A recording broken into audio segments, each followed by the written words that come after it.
Hi there, this is Andy from HolisticDPT. This is just a quick video to give you a rundown on the basics of core control and how your back should be moving, what you should be doing during any core exercise. This includes dead bugs, this includes planks, and it's a solid foundation, and you can use these principles going forward in any of your core exercises, any of your lower body exercises. You can use these principles in advanced techniques like deadlifts and squats and anything like that.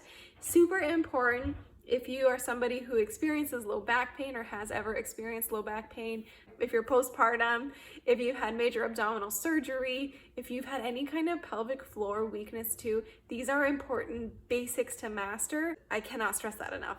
So if you are with me, you can go ahead and watch this video. If you have any questions at all, please feel free to message me. I'm available on Instagram or at HolisticDPT on all socials. I hope you enjoy. When you're on your back, this is how you know if you are bracing appropriately. So unlike a lot of videos, they'll tell you to really force your lower back down into the ground. You don't necessarily want to completely flatten your back, but you do want to make sure that there's just a little bit of a curve in it, not an arch, not totally flat, but somewhere in between. So when you're in that position, you're going to find your hip bones and walk them in about an inch just to the inside of your hip bones, and you'll feel a soft tissue there. If you cough, you'll feel a little muscle pop out there under your finger, like a little balloon inflating.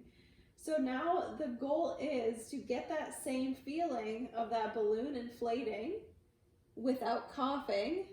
So I like to cue my clients on pulling your hip bones towards each other. It's not actually going to happen, but just thinking about that, doing a Kegel, and or pulling your belly button towards your spine. So you should feel that little muscle inflate under your fingers if you're doing it right.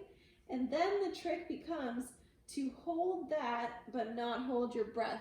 So you should be able to hold that muscle contraction without holding your breath, and you should be able to take a nice deep breath,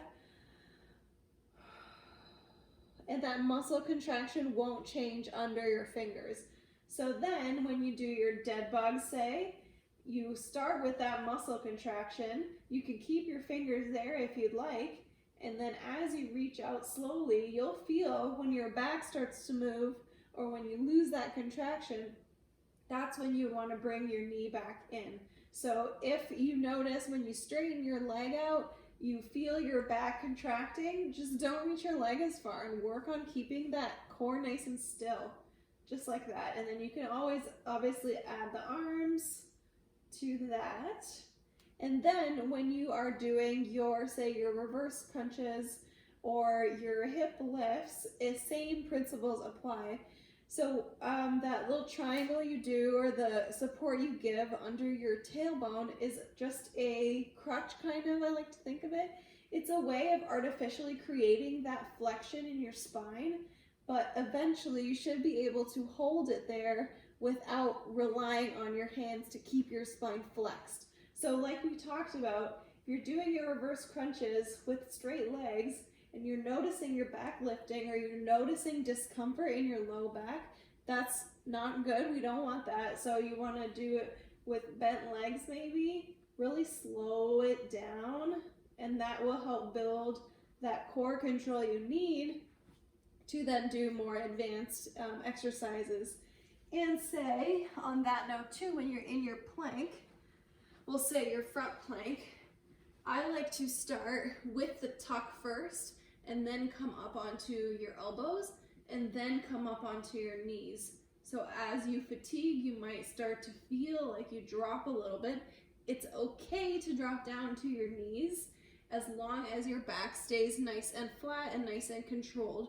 And here too, it's important to pull belly button towards spine, keep everything nice and tight in here. And yeah, if you need a break, if you need to lower down for a second, reset, and go again, that's totally fine. It's a process. It'll take some time to build that strength up, especially after major surgery. There is going to be a little bit of dysfunction, a little bit of motor control problem in your abdominal wall and in your lumbopelvic complex, like how your hips relate to your back. So you just want to make sure that you go slow and controlled so you don't develop issues later on.